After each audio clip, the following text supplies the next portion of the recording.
नमस्कार दोस्तों, आज की हमारे इस वीडियो में हम आपके लिए रविवार व्रत की एक बहुत सुंदर कहानी लेकर आए हैं। प्राचीन काल में एक बुढ़िया रहती थी। वह नियमित रूप से रविवार का व्रत करती थी। रविवार के दिन सूर्योदय से पहले उठकर बुढ़िया स्नान आदि से निवृत्त होकर घर के आंगन को गोबर से लीपकर स्वच्छ करती थी। उसके बाद सूर्य भगवान को भोग लगाकर दिन में एक समय भोजन करती थी। भगवान भास्कर की कृपा से बुढ़िया को किसी प्रकार की चिंता व कष्ट नहीं था। धीरे धीरे उसका घर धन धान्य से भर रहा था।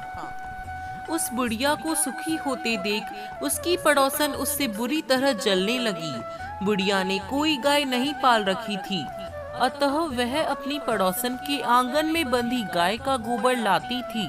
एक दिन पड़ोसन ने ईर्ष्या में आकर अपनी गाय को घर के भीतर बांध लिया। रविवार को गोबर न मिलने से बुढ़िया अपना आंगन नहीं लीप सकी। आंगन न लीप पाने के कारण उस बुढ़िया ने सूर्य भगवान को भोग नहीं लगाया और उस दिन स्वयं भी भोजन नहीं किया। सूर्यास्त होने पर बुढ़िया भूखी प्यासी ही सो गई। इस प्रकार से उसने निराहार व्रत किया। रात्रि में सूर्य भगवान ने उसे स्वप्न में दर्शन दिए और भोग न लगाने का कारण पूछा। बुढ़िया ने बहुत ही करुण स्वर में पड़ोसन के द्वारा घर के अंदर गाय बांधने और गोबर न मिल पाने की बात कही। सूर्य भगवान ने अपने अनन्य भक्त की परेशानी का कारण जानकर उसके सभी दुख दूर करते हुए कहा, हे माता, तुम प्रत्येक रविवार को मेरी पूजा और व्रत करती हो। मैं तुमसे अति प्रसन्न हूँ और तुम्हें ऐसी गाय प्रदान करता हूँ जो तुम्हारे घर आंगन को धन धान्य से भर देगी। तुम्हारी सभी मनोकामनाएं पूर्ण होगी।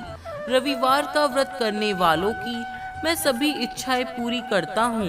मेरा व्रत करने से निर्धन को धन और बांझ स्त्रियों को पुत्र की प्राप्ति होती है। स्वप्न में उस बुढ़िया को ऐसा वरदान देकर सूर्य भगवान अंतर्ध्यान हो गए।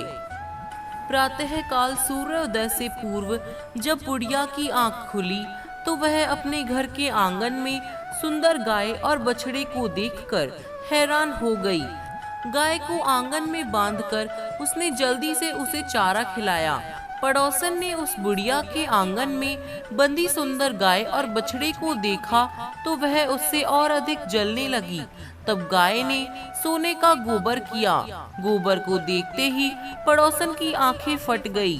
पड़ोसन ने उस बुढ़िया को आसपास ना पाकर तुरंत उस गोबर को उठाया और अपने घर ले गई तथा अपनी गाय का गोबर वहां रख दिया। सोने के गोबर से पड़ोसन कुछ ही दिनों में धनवान हो गई। गाय प्रतिदिन सूर्योदय से पूर्व सोने का गोबर किया करती थी और बुढ़िया के उठने से पहले ही पड़ोसन उस गोबर को उठाकर ले जाती थी। बहुत दिनों तक उस बुढ़िया को सोने के गोबर के बारे में कुछ भी पता नहीं चला। बुढ़िया पहले की तरह हर रविवार को भगवान सूर्य का व्रत करती रही। पड़ोसन की चालाकी देखकर सूर्य भगवान ने तेज आंधी चलाई, जिसके कारण बुढ़िया ने गाय को घर के भीतर बांध लिया। सुबह उठकर बुढ़िया ने सोने का गोबर देखा तो उसे बहुत आश्चर्य हुआ। उस दिन के बाद बुढ़िया गाय को घर के भीतर बांधने लगी। सोने के गोबर से बुढ़िया कुछ ही दिनों में धनवान हो गई। उस बुढ़िया के धनी होने से पड़ोसन बुरी तरह जल भुनकर राख हो गई और उसने अपने पति को समझा बुझाकर उस नगर के राजा के पास भेज दिया। राजा को जब बुढ़िया के पास सोने के गोबर देने वाली गाय के बारे में पता चला तो उसने अपने सैनिकों को भेजकर बुढ़िया की गाय लाने का आदेश दिया। सैनिक उस बुढ़िया के घर पहुँचे।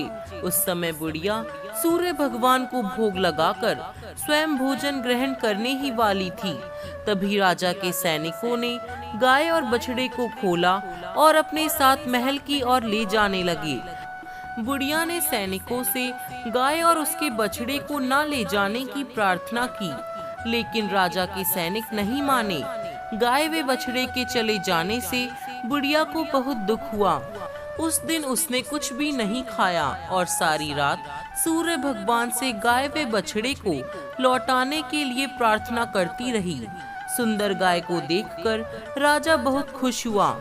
सुबह जब राजा ने सोने का गोबर देखा तो उसके आश्चर्य का ठिकाना ना रहा। उधर सूर्य भगवान को भूखी प्यासी बुढ़िया को इस तरह प्रार्थना करते देख उस पर बहुत दया आ गई।